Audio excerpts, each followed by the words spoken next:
For nearly a century, the global auto industry was ruled by three nations: Germany, Japan, and the United States. From those countries came the brands that shaped modern driving: Toyota, Volkswagen, Mercedes, Ford, Honda, BMW. These were never just companies. They became national symbols and economic pillars. But in only 3 years, the industry has been thrown into chaos. Mercedes saw profits fall by 28%. Porsche lost 92% of its bottom line in a single year. Stellantis, the company behind Jeep, Peugeot, and Fiat, reported a $26 billion loss, the worst in its history. Volkswagen announced 50,000 job cuts. And behind every one of those shocks, one name keeps appearing: BYD, a company that, until 2003, made nothing more than simple batteries. Back then, the idea that it could ever challenge Tesla seemed so ridiculous that Elon Musk openly laughed when he was asked about BYD on American television. Today, he is no longer laughing. BYD now sells more electric vehicles than any company on Earth. So how did a small battery workshop bring the global auto industry to its knees in less than a decade? What is their real advantage, and why is almost nobody talking about what is happening behind the scenes? Because BYD did not appear from nowhere. There is much more to this story. That is exactly why I made this video. So if you want the real picture, subscribe, because you will not hear this anywhere else. The mistake most people make is believing this is only a story about Chinese brands winning in China.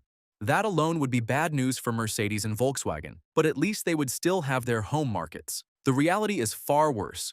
BYD and other Chinese automakers are not just dominating Beijing and Shanghai, they are expanding across every continent at the same time, and no one seems able to stop them. Start in Southeast Asia, where the change has been brutal. In Thailand, BYD captured 40% of the EV market in just 18 months.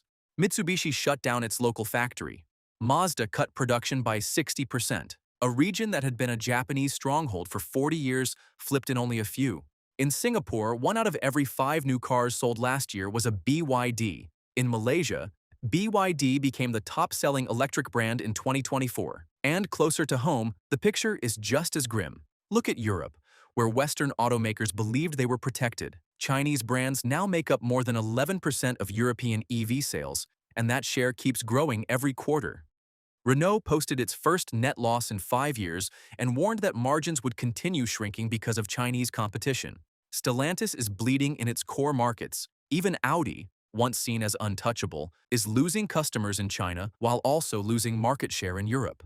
Germany's Chancellor Friedrich Merz flew to Beijing with 30 CEOs behind him, not to sign new deals, but to ask Xi Jinping to stop crushing German industry.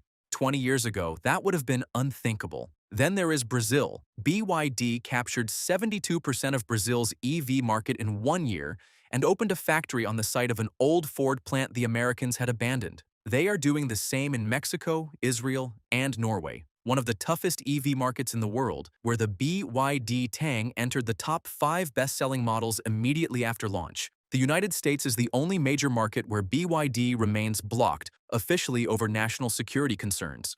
But even there, American leaders know this is only a delay, not a victory, because everywhere else the pattern is the same. Wherever BYD arrives, competitors begin to unravel, sometimes in months, sometimes in weeks. So the real question is how? How does a Chinese company most people had never heard of 5 years ago pull off something no Western automaker saw coming? Cheap labor does not explain it. Plenty of Chinese brands had that same advantage and still failed. What BYD built is the one thing Mercedes and Toyota should have been studying 10 years ago. And to understand what they built, you need to understand the man behind it. His name is Wang Chuanfu. In 1995, he was a 29-year-old engineer who borrowed $40,000 from his cousin and rented a small workshop in Shenzhen to make rechargeable batteries. Within 7 years, he was supplying Motorola and Nokia. By 2003, BYD had become the largest battery maker in the world. Then Wang did something nobody understood. He took that money and bought a bankrupt state-owned car factory in the middle of nowhere. His own investors tried to stop him. BYD's stock lost 2.7 billion Hong Kong dollars in just 2 days. The Chinese business press called it absurd, a battery maker stepping into one of the most expensive industries on Earth. Wang did not even have a driver's license, but his logic was simple. The future of the car, he believed, was not the engine, it was the battery. And nobody understood batteries better than he did. Everyone else was trying to electrify a car. Wang was trying to build a car around the one thing he had already mastered. It took 15 years of humiliation before the rest of the world understood what he was really building. And during those years, while journalists mocked his cars and Musk laughed on television, Wang made three decisions that changed everything. The first was refusing to depend on anyone. Tesla buys batteries from Panasonic. Volkswagen depends on hundreds of outside suppliers for chips, motors, electronics, even glass. BYD decided to make everything itself: batteries, semiconductors, motors, power electronics, windshields, headlights, even the software inside the dashboard. When the global chip shortage froze the auto industry in 2021, BYD simply increased production in its own chip factories and kept delivering. When lithium prices exploded, BYD was already mining its own supply in Tibet and South America. Every crisis that weakened competitors made BYD stronger. The second decision was betting on the option everyone else considered boring. While Tesla and Silicon Valley pushed pure electric vehicles, Wang quietly invested in plug-in hybrids, cars that run on electricity for daily driving and switch to gasoline for longer trips. In California, it sounded like compromise. In much of China, where charging stations were still rare outside major cities, it was the only thing that made practical sense for hundreds of millions of people. By the time BYD was selling more plug-in hybrids than Tesla was selling EVs in total, Western media was still debating whether hybrids even mattered. That so-called compromise gave BYD access to 500 million consumers Tesla could never reach, and once that scale arrived, the economics did the rest. The third decision was the one that completed the trap.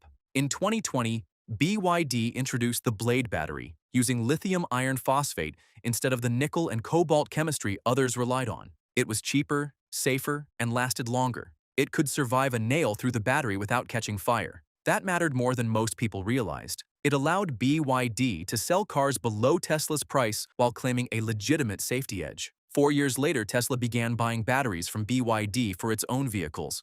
Think about that. The company Musk once laughed at was now supplying Tesla. BYD did not just build better cars, it built a system competitors cannot easily copy. At least that is the official version, the one every business magazine tells. Vertical integration, smart hybrids, breakthrough batteries, incredible execution. But that is not the whole story, not even close. From the beginning, BYD has been playing a game nobody else was allowed to play.